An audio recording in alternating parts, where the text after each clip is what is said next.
O karon mga kabiyahe, good morning. Naata karon din sa Ongpin, Binondo, Manila.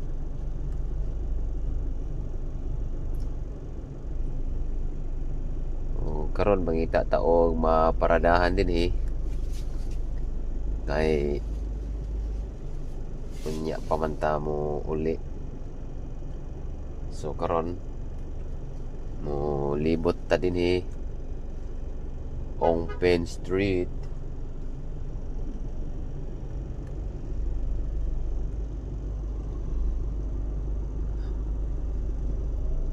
O mo ni ang inyong nasaksihan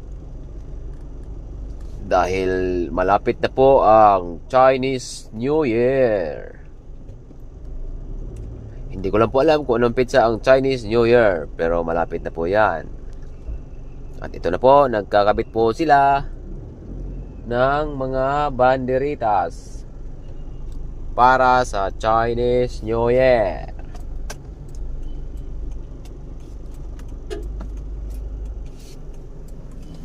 Uso karon ang tikoy.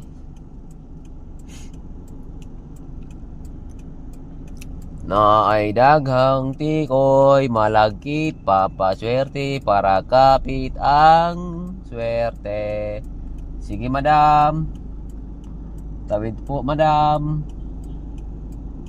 At ngayon dito kami liliko sa kanan.